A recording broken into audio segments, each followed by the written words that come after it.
This company wants to turn every smartphone into a satellite phone with broadband internet access anywhere in the world. And with 3.2 billion people currently without internet access, the potential market is just enormous. The company claims that it can get to a 90% profit margin by 2030, which would make the stock price explode. But as usual, there are some concerns. Let's begin with some facts. As I've mentioned, 3.2 billion people don't have internet access, and 6% of global population doesn't even have cellular coverage. The main reason? High initial costs of cell towers dramatically slow down connectivity expansion in the developing world. And to solve this problem, US-based company by the name of AST SpaceMobile, with a stock ticker of ASTS, plans to turn all phones into satellite phones. Satellite constellations provide robust wireless networks with global coverage at a fraction of the cost of traditional terrestrial towers. The satellites can easily cover the whole planet, including the most impoverished regions. Some companies have already tried that, but the main difference between them is that AST SpaceMobile satellites will work with ordinary phones that everyone already has in their pockets, without any modifications necessary. Even a cheap $5 refurbished phone used in rural Africa will be able to connect without any modifications. The satellites act as a relay or a repeater between the phones and existing antennas on the ground that are connected to the cellular network. So the company will have to enter into agreements with mobile networks. And as of December the 1st of 2020, the company's agreements and understandings with mobile networks already collectively cover over 1.8 billion mobile subscribers, of which at least 790 million mobile subscribers are covered by binding and mutually exclusive agreements that provide for revenue sharing with AST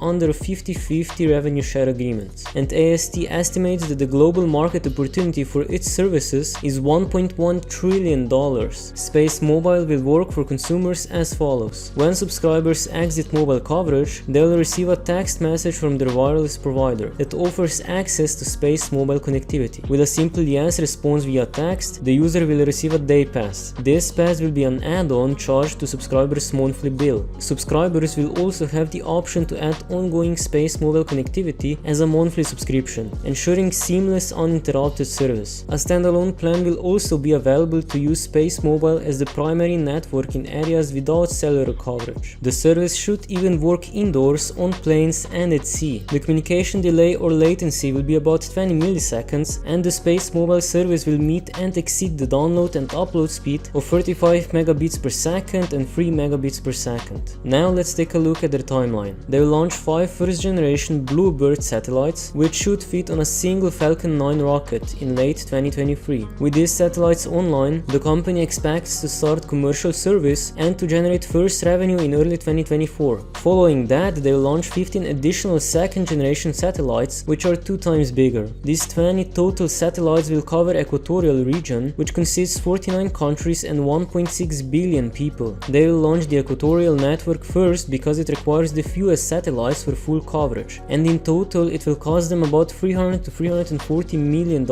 Then they will continue launching more satellites. A total of 110 satellites will provide full global mobile coverage, and a total of 168 satellites will add 5G support afterwards. One of the main questions we should be asking now is, do they actually have enough resources to pull this off? And here is the deal. The company was fully funded for phase 1, which is their plan to cover equatorial region, based on original projections of $13 million per satellite. But due to increased costs on various fronts, it's projected that each satellite will cost $16 million, so it will need to raise a modest amount of additional capital in order to enter commercial service. AST has also secured SpaceX as their launch partner, which is great because SpaceX is the cheapest option by far. The company originally projected over $1 billion EBITDA for 2024 and over $2.6 billion for 2025, and given the expected satellite lifetime of 7 to 10 years, AST will have to start replacing satellites by as early as 2029. The estimated total cost to build and launch all of these satellites is around $1.7 billion.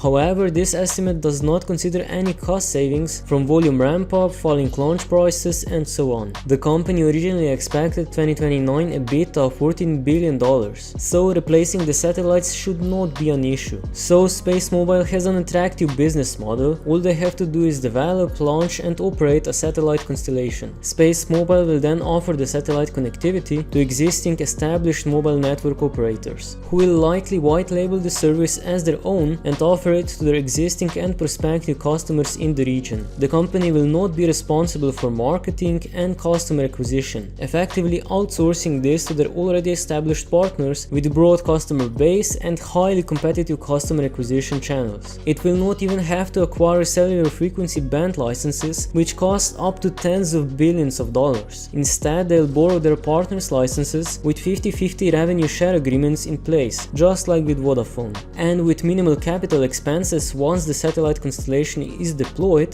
SpaceMobile can achieve extremely high 90% profit margins, possibly up to 99% as projected by the AST management for 2030. If they can pull it off, the business model will be just incredible. And if AST hits the target revenue projected by its management for 2030, which is around $16 billion, it will become one of the largest and most successful companies in the world. And if we compare AST with some companies that currently generate a similar amount of revenue, such as MasterCard, which generates $21 billion of revenue and has a market cap of $335 billion, we can truly see the strength of AST's simple business model. Because to generate a similar revenue, MasterCard employs around 24,000 people, meanwhile AST currently has 386 employees and likely won't need more than 1,000 even at peak scale. So in best case scenario, if everything goes according to plan and the company doesn't face any strong competition, we could just oversimplify the process of determining the company's value by saying that ASTS will have the same market cap in 2030 as MasterCard right now, and that would put SpaceMobile stock from around $5 right now to around $1,630 in 2030. But if we're talking about a best case scenario, we also have to talk about the worst case scenario.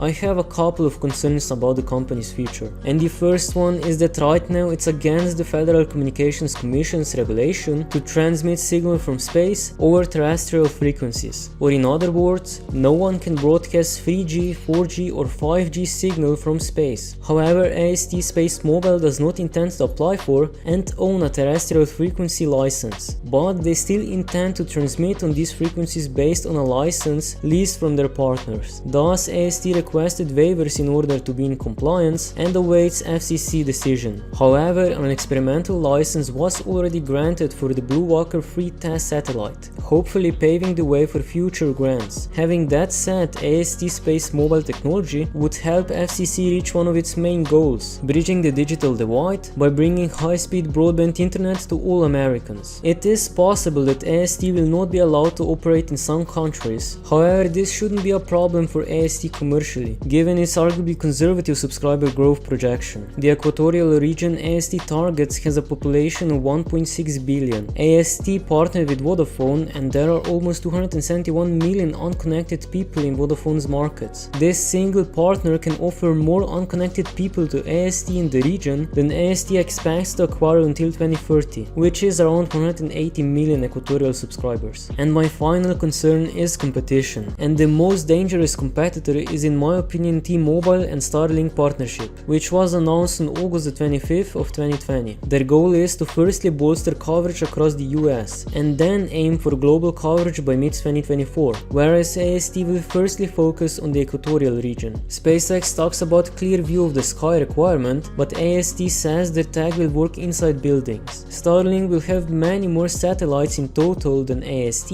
but AST will have much more powerful satellites purpose-built for cellular services exclusively. Starlink announced a relatively small array for their satellites and talked only about emergency and low data services, whereas AST is aiming for 5G broadband from the beginning. However, we can expect that far future versions of Starlink satellites to be vastly more advanced and powerful. And if Starlink decides to pursue 5G broadband mobile internet, it could definitely surpass ASTS with its enormous resources. Having that said, telecommunications market is enormous, and AST plans to capture just 1% of it by 2027, so the market should be large enough to support several competing companies. And on the bright side, them wanting to pursue this market validates the overall size of the market opportunity, because if they thought the market is small related to their enormous market cap, they wouldn't even bother. So in the worst case scenario, partnership between SpaceX and T-Mobile creates a monopoly, driving ASTS out of business and making its stock go to zero.